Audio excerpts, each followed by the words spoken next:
Halo sahabatku yang dikasihi di dalam Tuhan Yesus Kristus. Jumpa lagi bersama saya John Sung, Jesus my Savior. Sahabatku yang dikasihi di dalam Tuhan, puji syukur kita panjatkan kepada Tuhan Yesus Kristus, Juru Selamat kita, yang telah memberikan kasih karunia kepada kita semua, terutama kasih karunia keselamatan, sehingga kita, orang berdosa, memiliki pengharapan sementara kita hidup di dunia ini. Satu hari kelak, Tuhan Yesus berjanji Dia akan datang menjemput kita untuk naik ke dalam kerajaan-Nya. Sahabatku yang dikasihi dalam Tuhan, sementara kita hidup di dunia ini, kita mengalami berbagai macam pergumulan hidup, permasalahan, sakit penyakit, dan itu adalah normal sebagai manusia. Sejak Adam dan Hawa jatuh ke dalam dosa, manusia sakit itu normal. Manusia sakit mengalami keluh kesah, mengalami pencobaan, mengalami perjuangan di dalam hidupnya. Itu hal yang biasa. Justru melalui perjuangan, melalui kesakitan, melalui kesulitan hidup, kita diuji, kita dimurnikan, sehingga iman kita menjadi iman yang teruji untuk menghadapi segala macam keadaan. Nah, sahabatku yang dikasihi dalam Tuhan, beberapa hari yang lalu saya dikirimin link mengenai doa Yabes oleh satu orang ke WhatsApp saya, dan dia minta saya untuk menanggapinya. Memang doa Yabes ini menjadi viral karena banyak pendeta-pendeta mengkhotbahkannya, bahkan mendorong, memotivasi banyak jemaat untuk berdoa seperti Yabes, katanya, agar diberkati berkelimpahan. Nah, coba kita dengarkan dulu nih salah satu pengkhotbah ini, pendeta ini khotbah dengan gencar mengenai Yabes ini, doa Yabes ini. Coba kita lihat, apakah ada yang salah dari khotbahnya? Dan kita baca ayat ini dengan keras, karena ayat ini bukan tentang Yabes lagi. Yabes sudah mati. Ayat ini tentang siapa? Tentang you and me. Ini salah satu nubuatan Tuhan dalam. Nah, sahabatku yang dikasih dalam Tuhan, ini saja dia kadang mulai mengatakan bahwa begini. Ayat di dalam Alkitab mengenai Yabes ini adalah bukan tentang Yabes lagi, Yabes sudah mati, tetapi tentang you and me, saya dan Anda, kan? Tentang nubuatan. Ini salah, ini bukan nubuatan. Ini adalah pengalaman hidupnya Yabes ketika dia mengalami kesulitan hidup, kesakitan hidup, dan memang kata mamanya ibunya yang melahirkan dia melahirkan dengan penuh kesakitan, dikasih nama Yabes. Nah, kemudian Yabes memohon di dalam kesulitan hidupnya agar dia diberi kelimpahan, agar dia diberi daerah yang luas, hidupnya diberkati luar biasa. Dan akhirnya Tuhan mengabulkannya. Pertanyaannya sekarang adalah, apakah semua tokoh di dalam Alkitab berdoa seperti Yabes itu akan hidup berkelimpahan seperti Yabes? Tidak, kan? Anda lihat bagaimana perjalanan Yusuf. Anda lihat bagaimana perjalanan Abraham. Perjalanan ketika dia minta keturunan, apakah Tuhan langsung memberikan keturunan? Abraham, Sarah mengandung Ishak melalui satu orang saja. Nah, gini, di dalam Alkitab itu penuh dengan pengalaman hidup para tokoh, para nabi. Pengalaman itu bukan menjadi standar kebenaran, itu bersifat subjektif. Jika misalnya Elia berdoa, hujan tidak turun, lalu apakah saya berdoa, hujan juga tidak turun? Apakah saya harus sama seperti Elia? Tidak. Kita harus lihat konteksnya pada waktu itu, pengalaman hidupnya, kepentingan Tuhan pada waktu itu mengabulkan doanya Elia, dan kepentingan, tujuan, rencana Allah untuk mengabulkan doa Yabes. Tentu sudah berapa juta manusia berdoa seperti Yabes, kenapa tidak diberkati? Dan begitu juga tokoh-tokoh Alkitab dalam perjanjian baru, Anda lihat bagaimana Paulus berdoa minta disembuhkan 3 kali, dan Tuhan berkata, cukuplah kasih karunia-Ku kepadamu, tidak disembuhkan. Apakah Paulus tidak beriman? Apakah Rasul Paulus dia ada merasa bersalah, tidak berkenan kepada Tuhan? Seorang yang kasih dalam Tuhan, sekali lagi Philip Mantova melakukan kesalahan. Dia berkata ini adalah nubuatan. Ini bukan nubuatan. Ini menceritakan pengalaman hidupnya Yabes. Nah, pengalaman hidupnya Yabes, doa ini bukan mantra untuk kita ucapkan hari ini, lalu kita akan diberkati. Nah, coba kita dengarkan lagi. Dalam kehidupan kita, mari kita baca doa Yabes. 1 Tawarik 3 ayat 9 dan 10 bunyinya. 1, 2, 3. Yabes lebih dimuliakan daripada saudara-saudaranya.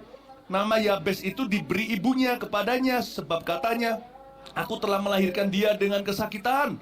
Yabes berseru kepada Allah Israel, katanya, kiranya engkau memberkati aku berlimpah-limpah dan memperluas daerahku, dan kiranya tanganmu menyertai aku dan melindungi aku daripada malapetaka, sehingga kesakitan tidak menimpa aku. Dan Allah mengabulkan permintaannya itu. Tunggu dulu, kalimat terakhir itu kunci. Kalau semua tadi tiba-tiba terakhirnya Allah tidak mengabulkan, berarti orang ini tidak berkenan pada Allah. Nah, di sini lihat. Ini kalimat yang sebenarnya sangat tidak benar. Gitu. Apakah setiap doa kita dikabulkan oleh Tuhan? Pertanyaan. Apakah setiap doanya Philip Mantova itu dikabulkan oleh Tuhan? Lalu kalau doa tidak dikabulkan, apakah artinya kita tidak berkenan kepada Tuhan? Apakah kita tidak benar? Gitu loh. Tidak begitu.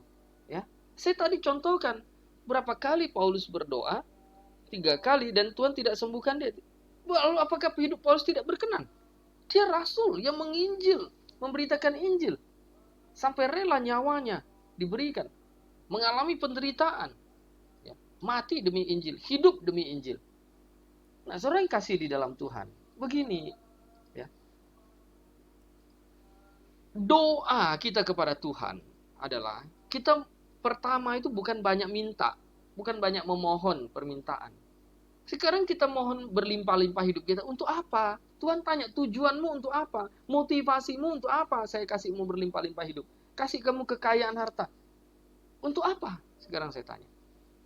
Nah, kalau motivasimu ya mendapatkan kekayaan ya, untuk yang ya, berpoya-poya, hidup untuk keegoisan, ya untuk apa? Gitu loh. Tuhan mengabulkan doanya Yabes. Ya. Tuhan tahu bahwa Yabes ya, ini hidupnya ke depannya ya, mungkin akan dipakai untuk kemuliaan nama Tuhan. Tuhan berkati. Tapi berapa banyak juga orang yang memiliki motivasi yang benar, berdoa, minta kelimpahan, tidak kelimpahan. Apakah hidup para murid Yesus, para rasul, dan bahkan Yesus sendiri hidup berkelimpahan dalam arti secara materi?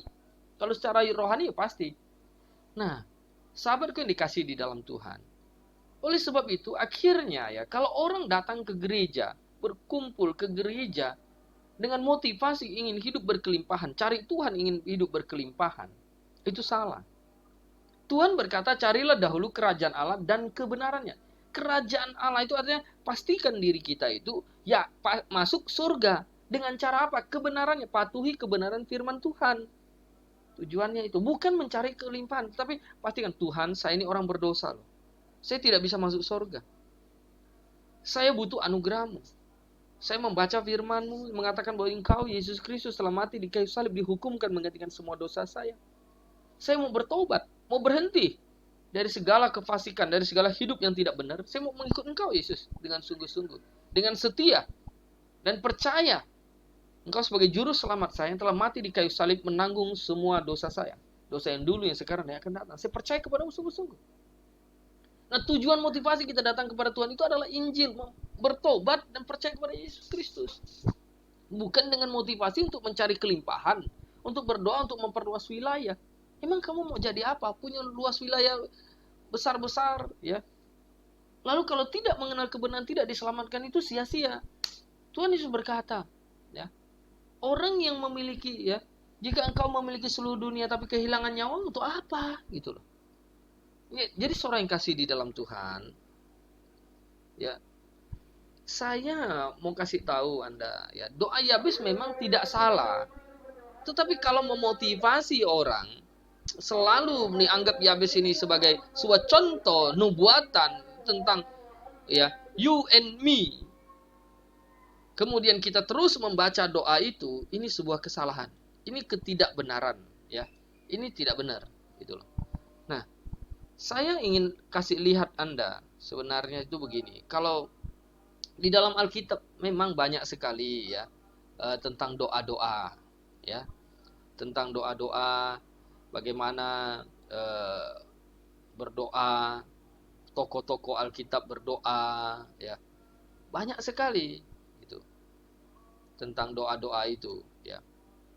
Nah, saya mau kasih lihat Anda di dalam Amsal pasal yang ke-30 ayat 8 sampai 9, ya.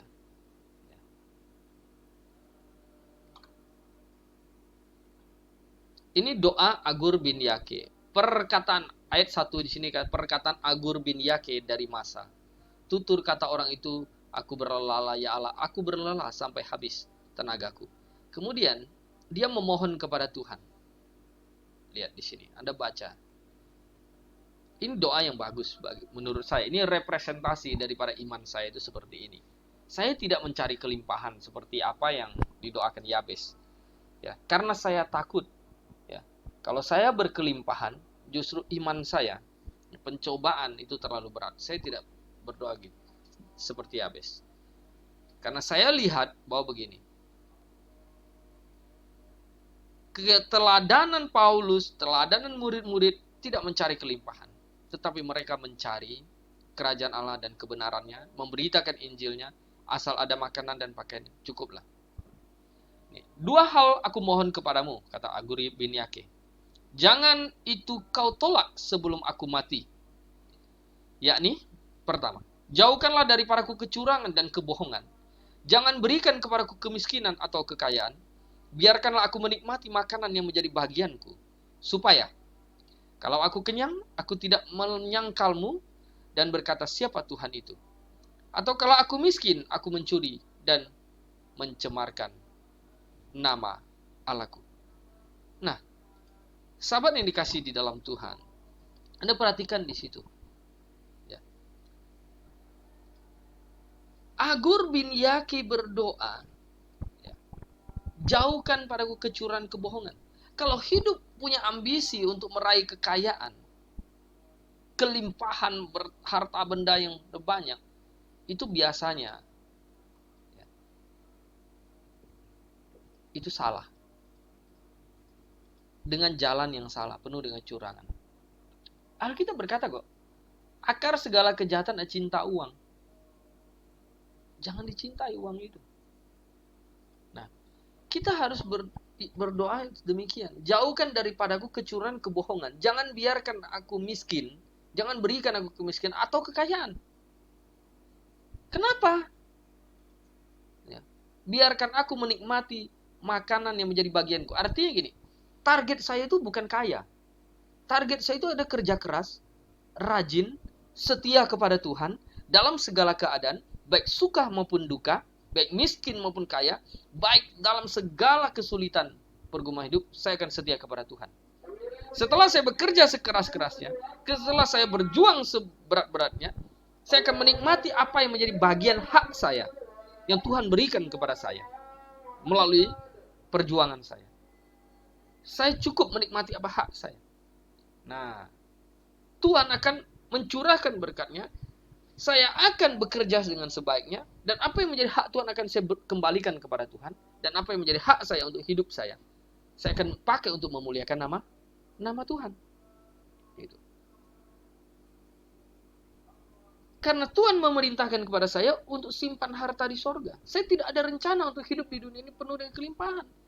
Tuhan menyuruh saya menjadi alat saluran berkat baginya. Kalau Tuhan berikan saya hak saya, hasil kerja keras saya, hasil perjuangan saya akan kembalikan kepada Tuhan 10%. 20%, it's okay. Karena saya cukup. Asal ada makanan dan pakaian, cukuplah. Saya tidak perlu pakai barang-barang branded yang mahal-mahal, yang jam tangan ratusan juta, yang pakaian berapa juta. Untuk apa? Kalau dikasih pun saya akan bilang, jangan. Saya hamba Tuhan, tidak cocok. Saya bukan fashion, saya bukan model. Itu yang benar gitu. Saya tidak butuh kelimpahan. Biarlah ya, saya bisa menyalurkan berkat saya itu kepada orang-orang yang membutuhkan. Seperti saya membuat panti asuhan, yatim piatu, ya, segala macam untuk menolong anak-anak. Kalau Tuhan berkati saya, saluran berkat. Ada yang memberikan persembahan kepada saya. Kalau saya ada makanan, ada pakaian, ya, saya cukup, tidak kekurangan, ya saya bagikan itu. Untuk apa saya memperkaya diri sendiri? Itu bukan cara hidup yang benar gitu.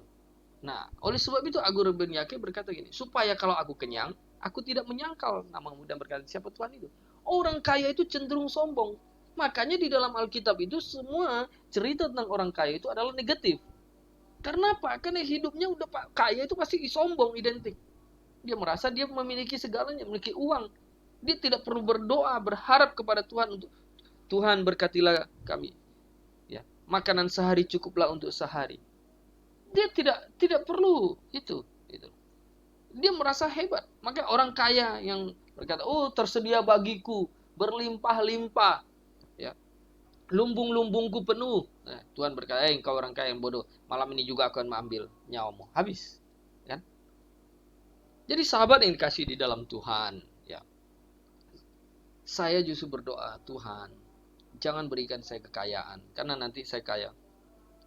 Itu tempat yang licin. Ya, itu diletakkan tempat yang licin. Bisa-bisa tergelincir dan jatuh. Gitu loh. Itu bahaya. Ya. Nah, jadi seorang yang kasih di dalam Tuhan, kita cukup berdoa kepada Tuhan. Ya. Apa yang menjadi bagianku, ya, yang menjadi hakku, udah. Kita cukup sesuai dengan kasih karunia iman yang ada padaku. Kita juga jangan kasih aku kemiskinan Tuhan, sehingga nanti aku harus kepepet kelaparan, saya harus mencuri. Oleh sebab itu tanggung jawab kita sebagai manusia adalah bekerja keras, banyak berdoa kepada Tuhan, kemudian beriman, berserah diri kepada Tuhan. Anda lihat di dalam tokoh-tokoh Alkitab Perjanjian Baru, adakah mereka hidup berkelimpahan? 12 murid Yesus, adakah mereka hidup berkelimpahan? Apakah Yesus sendiri memberikan contoh hidup berkelimpahan dalam arti harta, benda, kekayaan? Maka itu saya bilang, ya, hari ini para pengkhotbah modern saat ini, mereka mengajak orang berbondong-bondong ke gereja dengan mendengungkan, ya, dengan menyerukan, memotivasi untuk mengejar materi, jasmani, dan duniawi. Musik, pakai musik duniawi, gaya entertainment duniawi, joget-joget entah segala macam. Hampir tidak bisa dibedakan lagi antara musik gereja dengan musik di diskotik dan musik dunia. Kemudian gaya, pakaian, fashion, hampir tidak bisa bedakan lagi apa itu motivator orang kaya. Layaknya seperti misalnya, wah ini ya orang-orang kaya dunia.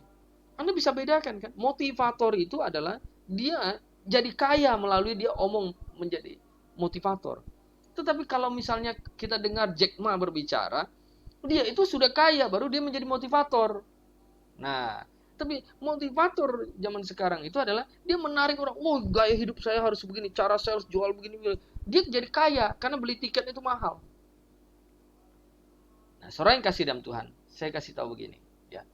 Jadi, saya melihat bahwa pengkhotbah hari ini, itu adalah cenderung gayanya motivator. Mereka tidak menyuruh orang bertobat. Tinggalkan dosa-dosamu. Pokoknya hanya ngejar materi, jasmani, duniawi. Orang miskin dianggap kena kutuk.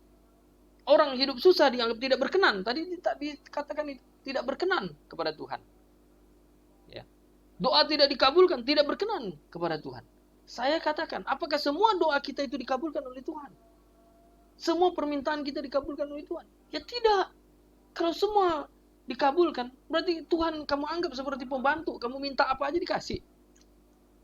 Konyol. Kembali lagi, saya katakan begini. Hati-hati dengan gereja zaman sekarang. Di mana yang selalu menyerukan dengan ya, kedagingan, materi, jasmani, duniawi. Orang sakit pun dianggap kena kutuk, harus selalu sehat. Itu salah. Sakit itu normal. Ya, hidup manusia. Ya, kesulitan hidup. Ya, itu normal hidupnya manusia. Oleh sebab itu kita berjuang, hidup sehat, berdoa kepada Tuhan. Tapi kita harus punya iman seperti Daniel berkata begini. Jika Tuhan kami mau melepaskan kami dari perapi yang menyala-nyala, Dia akan lepaskan kami. Tapi jika Tuhan tidak melepaskan kami, Tuhan tidak melepaskan kami, kami pun tidak akan menyembah patung yang Tuhanku dirikan itu. Dia berkata kepada Nebukadnezar. Jadi iman yang benar itu adalah, Tuhan, saya mau mengikut Engkau dengan setia. Saya orang berdosa. Saya mendapat kasih karunia yang besar, lebih berharga dari harta apapun di dunia ini. Nyawa saya memiliki jaminan, kapanpun saya mati, saya pasti masuk surga. Karena saya, ya, orang yang dulunya berdosa, yang sudah pasti binasa. Tapi Engkau telah menyelamatkan saya. Terima kasih Tuhan atas anugerah-Mu. Nah, Hidup saya sementara yang kau kasih nafas ini, ya, di dunia ini, yang sementara ini, kira engkau pakai untuk menjadi alatmu, menjadi saluran berkatmu, untuk memberitakan Injilmu, memberitakan kebenaran firman-Mu. Seandainya engkau mengizinkan saya, ya, untuk berhidup, ya, lebih lagi, mempercayakan berkat-Mu lebih lagi kepada saya, maka saya akan salurkan bagi orang-orang yang mengasihi-Mu. Jangan beri saya, ya, karunia, harta, kekayaan yang terlalu banyak. Karena apa? Takut iman saya bisa berubah. Sahabat yang dikasihi dalam Tuhan, Anda harus berdoa demikian. Ya. Harus berdoa. Apapun yang terjadi, seandainya engkau tidak berkati saya pun, seandainya hidup saya harus dibawa intimidasi, hidup saya dibawa kemiskinan, hidup saya di dalam kesulitan, dalam sakit penyakit, stroke, apapun sakit saya akan tetap setia kepadamu. Bukan karena engkau menyembuhkan saya, lalu saya akan berkata, saya akan setia kepadamu. Karena saya sudah yakin, hidup saya mati pasti masuk surga. Oleh sebab itu seluruh hidup saya serahkan ke dalam tanganmu. Mau engkau kasih hidup, saya akan hidup memuliakan namamu. Engkau saya akan kasih saya mati pun, saya akan mati dengan bahagia masuk dalam kerajaanmu. Bagiku hidup adalah Kristus dan mati adalah keuntungan. Jadi sahabat yang kasih dalam Tuhan, sementara Anda hidup di dunia ini, Anda harus berdoa begitu. Tuhan, saya akan setia kepadamu, baik miskin maupun kaya, mau sakit maupun sehat, saya akan tetap setia kepadamu. Kalau engkau mempercayakan saya harta dunia ini, yang sementara ini, yang sebentar berlalu ini, saya akan membagikannya kepada banyak orang. Karena saya mati pun tidak membawa sepeser uang pun. Sahabat yang kasih dalam Tuhan, itulah iman yang benar. Hati-hati dengan para pendeta-pendeta zaman sekarang yang berusaha memanfaatkan, yang berusaha memotivasi, memunculkan kedagingan, jasmani, materi, duniawi. Bersama saya Johnsu, Jesus my Savior.